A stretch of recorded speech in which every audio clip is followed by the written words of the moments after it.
In my continued quest to experience and share all things related to the guitar, it's been brought to my attention by some of you that I review amps wrong.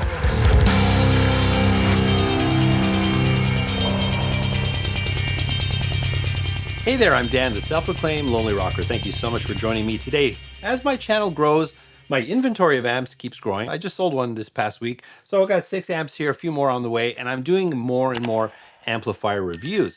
And the more I do, the more feedback I get from you guys. So I want to throw a question out to you. I want this to be a discussion, is what are your expectations from amplifier reviews? Now, I tend to use the word demo over review because, I don't know, does my opinion matter? I'd rather demonstrate an experience, give you a feeling of what it's like to use a piece of equipment without telling you, well, you definitely need to buy this, because you need to buy what works for you and not what works for me. So my job is to share experiences. Now, some of you, when you watch some of my videos, if you've seen me do a review, I'll get a lot of people that will say, oh, the mix, there's too much bass, and I want to hear it in solo. I don't care how it sounds in the mix.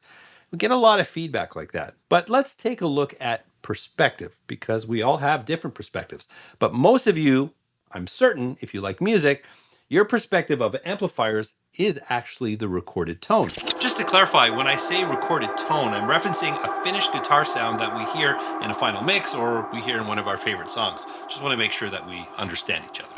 Whether you're into more classic rock and some of the great classic rock bands like Aerosmith and AC/DC, Led Zeppelin, some of the greatest classic guitar tones of all time, your perspective is going to be the recorded tone. You're not listening to Angus Young in solo and say, oh, check out this plexi. That's not how we're hearing his tones.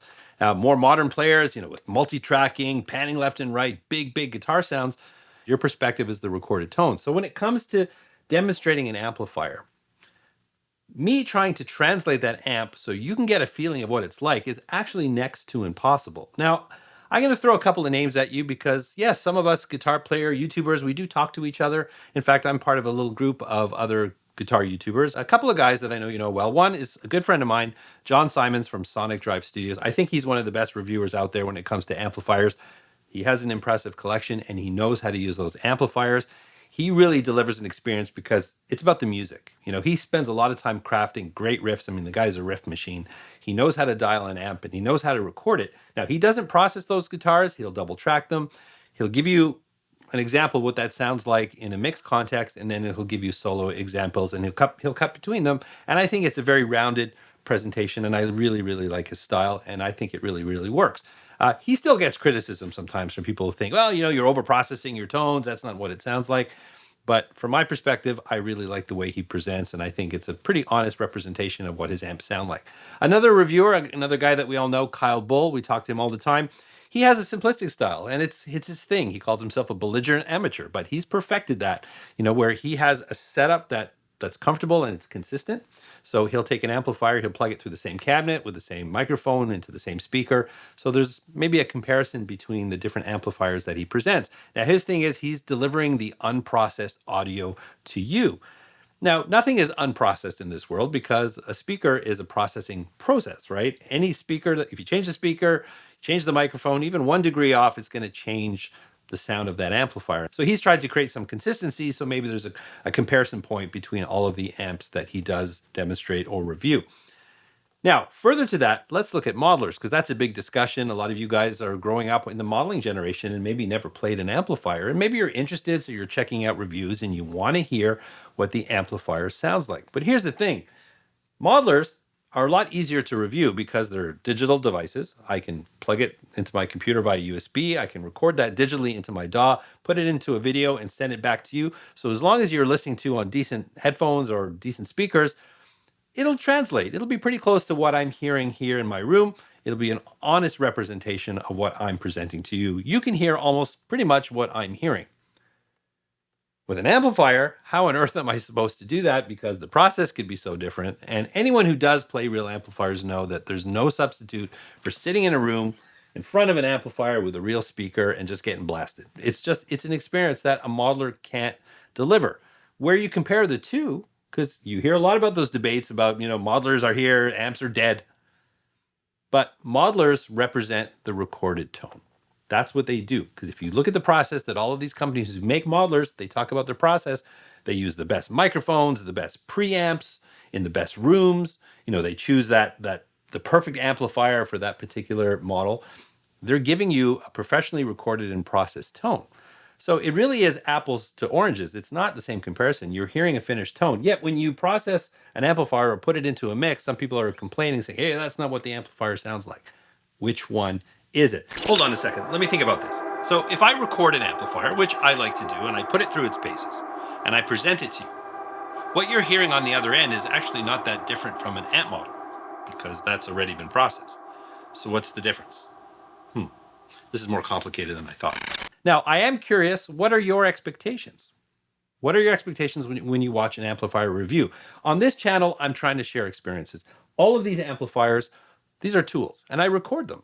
Now, this TM50 from Evo here, I just did a full review or demonstration on this amplifier. This is a fantastic amplifier, and I'm really proud how that video turned out. But some people were like, hey, I'm hearing too much bass. You know, I want to hear what the amplifier is doing. But what I did for that video is I recorded 4 different styles of music. I reamped everything, so I would record the guitar direct into my computer. I can loop it out through the amp and then back in. So I'm listening to the track in real time, and I'm turning the dials to get that amp to fit, or the tone that I'm trying to shape with the amp to fit perfectly in the mix, because I'm not going to EQ it afterwards. I want you to hear that amplifier. But one of the settings that I recorded, the treble was almost all the way up, and it really fit in the track, especially when I double tracked it and stuck it in, it just fit perfectly. But it occurred to me when I played back that solo tone, which I did include in the video, is if I was showing you this amplifier, I would never crank the treble all the way up and tell you how good this amp sounds, because that would grind on your ears and it would turn you off. So did I do a disservice to the amplifier by letting that tone be heard without being in a mix? You know, it's a good question to ask. So that being said, if I am demoing this amp in solo, I'm going to make it sound good in the room, so you can hear how this amp sounds. But guess what? You're not in the room with me. I know Ola Englund tries to get around that by putting a lot of microphones around the room. He'll close mic the cabinets, he'll put a stereo mic in the back of the room, and then he'll sort of cycle between all the microphones to give you a feeling of what that amplifier sounds like or what it's like to be in the room. But I bet if you were able to ask him, hey, does that sound exactly like what you're hearing in the room? He would tell you flatly, absolutely not, because the experience of sitting in front of an amplifier is unlike anything else, and a modeler can't represent that. So again, I'm throwing this to you. I'm curious what you think about this, because when you review amplifiers, it is challenging. And especially in this day and age when a lot of your perspective is modelers, well, just remember, modelers are a finished recorded tone. An amplifier in a room is not a recorded tone. I think we need to hear the recorded tone because our references are the greats. The recordings that we hear all the time, that's our reference. And I'll never be able to match that if I sit here in a room, you know, with a microphone on my camera, maybe an SM57 in the cabinet. It'll give you an idea, but really doesn't tell the whole story of that amplifier. And for my money, I want to know what this amp can do in the context of a mix, because that's why I get amplifiers. That's why I want amplifiers. That's what they're for. Anyways, just wanted to throw that out there. I want to hear your thoughts on this, because we all have different perspectives and different ideas, and it all matters. And sometimes it does influence some of the content I make here on this channel. So the comment section, that's what it's for. I want to hear from you. And if you did enjoy this video, please don't forget to like, subscribe, and ring that bell. And while you're down there, I did mention this TM50 from Evo. Man, this amp blew me away, and I plugged it into a cabinet after I did the review. And well, that's a story for another day, but you definitely got to check that out. I'm going to put that right here. And remember, you don't need a band to rock and roll. I'll catch you in the next one.